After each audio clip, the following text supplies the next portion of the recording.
রাস্তার অবস্থা বেহাল বছরের পর বছর। সংশ্লিষ্ট কর্তৃপক্ষের কাছে আবেদন জানালেও রাস্তা সংস্কারে কোনো রকম উদ্যোগ গ্রহণ করা হয়নি বলে অভিযোগ। আর এর ফলে দুর্ভোগ হাতে করে যাতায়াত করতে হচ্ছে এতদ অঞ্চলের বাসিন্দাদের। পূর্ব বর্ধমানের জামালপুর ব্লকের যোতসিরাম গ্রাম পঞ্চায়েতের মাঠশিয়ালি 16 বিঘা থেকে বেগমুখ পর্যন্ত প্রায় 7 কিলোমিটার রাস্তা বেহাল। বিগত প্রায় 1.5 দশক আগে এই রাস্তা সংস্কারের কাজ হয়েছিল। তারপর দীর্ঘ সময় অতিবাহিত, রাস্তা সংস্কারে কোনো রকম উদ্যোগ গ্রহণ করা হয়নি। বিপদ হাতে করে প্রতি মুহূর্তে যাতায়াত করতে হয় এতদ অঞ্চলের বাসিন্দাদের। বিকেলের পর থেকে যাতায়াত করা যেমন দুঃসাধ্য হয়ে পড়ে, বর্ষার মরশুমে আরও ভয়ঙ্কর হয় এই এলাকার রাস্তা। বিপদ হাতে করেই প্রতি মুহূর্তে দুর্ঘটনার সঙ্গী করে যাতায়াত করেন এই এলাকার বাসিন্দারা বলে অভিযোগ। পঞ্চায়েত কর্তৃপক্ষ বা অন্যান্য জনপ্রতিনিধিদের কাছে বিষয়টি সম্পর্কে জানানো হয়েছে। আশ্বাস থাকলেও রাস্তা সংস্কারে কোনো রকম পদক্ষেপ গ্রহণ করা হয়নি। উল্টে অনেক সময় শাসক দলের রোষের মুখেও পড়তে হয় এলাকার বাসিন্দাদের, এমনটাই অভিযোগ। সার্বিকভাবে এই বেহাল রাস্তা নিয়ে দুর্ভোগে পড়েছেন মাঠশিয়ালির 16 বিঘা থেকে বেগমুখ যাতায়াতকারী এলাকার মানুষজন।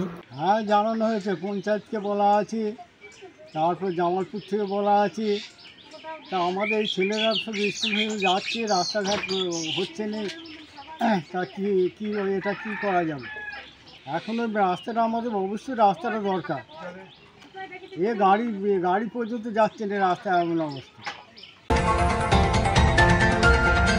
পার্টির নেতারা আসে তো পদে যাতায়াত করে, আমাদের পুরো কোনো কথা বলি না আমরা। রাস্তা হলে ভালো হয়, কিন্তু না করে দিলে কাকে বলবো? নেতাদের বলতে হবে, নেতাদের নিয়ে ঘুরে উল্টো রকম কেজি দিয়ে যাচ্ছে, এটা করছে। কোনো উন্নয়ন বলে কোনো রাস্তা দেখতে পাইনি। তো ভোট করে বলছি এই রাস্তাটা দিয়ে দেওয়া হয়, তাহলে আমাদের ছেলে মেয়েদের বা আমাদের যে কোনো আত্মীয় স্বজনদের যাতায়াত করা বা রুগী নিয়ে হয়ে গেলে কে নিয়ে যাওয়ার অসুবিধে, এইসবগুলো ভালো হয়। হ্যাঁ, জানানো হয়েছে, রাস্তাও করে দেয় না এবং পাকা ঘর দেবো বলেছে, মাটির ঘর রাখবো না বলেছে। তা আমাদের তো মাটির ঘরেই, ভাঙা ঘরেই পড়ে আছি। ঘর বাড়ি চাইছি, জল চাইছি এবং রাস্তা চাইছি। প্রতিনিয়ত এই রাস্তা দিয়ে প্রচুর মানুষজনের যাতায়াত।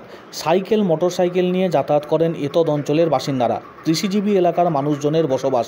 বেহাল রাস্তা হওয়ার জেরে তাদেরকেও নানান সমস্যার মধ্যে পড়তে হয়। অবিলম্বে এই 7 কিলোমিটার প্রায় রাস্তা সংস্কারের দাবি করছেন এলাকার বাসিন্দারা। আশ্বাস নয়, তারা চাইছেন যাতে এই কাজ সম্পন্ন হয় এবং রাস্তা নির্মাণ করা হয়। সামগ্রিক বিষয় সম্পর্কে অবশ্য আশ্বাস দিয়েছেন অঞ্চল তৃণমূলের সভাপতি এবং জামালপুর ব্লক উন্নয়ন আধিকারিক। যারা বলছে তারা বাস্তবটা জানে না, কারণ ওই রাস্তাটা প্রধানমন্ত্রী সড়ক যোজনায় 7 কিলোমিটার ধরানো আছে। শুধু ওই রাস্তাটা নাই, গোটা রাস্তাটাই ধরানো আছে। পথশ্রী 4 যদি চালু হলে ওই রাস্তাটা অতি অবশ্যই হয়ে যাবে। আচ্ছা, মানে দ্রুত সমস্যার সমাধান করা হবে? একদম দ্রুত সমস্যার সমাধান হয়ে যাবে। মানে যে আমজনতা বলছে তারা বাস্তবটা জানে না।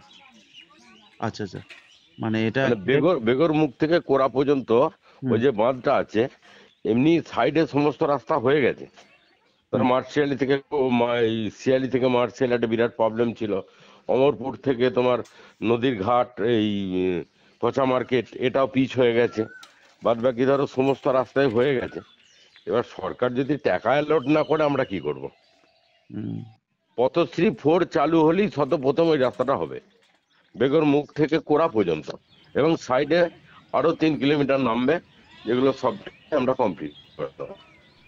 না, আমাদেরকে গ্রামবাসীরা অভিযোগটা করুক, ঠিক আছে।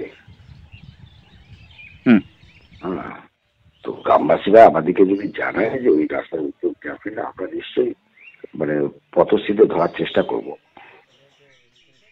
আচ্ছা, আপনি আমাকে রাস্তার ডিটেলসটা, ঠিক আছে, আমি দেখে তাহলে যদি ওটা না হয় তাহলে এনকোয়ারি করে দেখবো, যদি না হয় তাহলে পথশ্রীতে ধরার চেষ্টা করবো।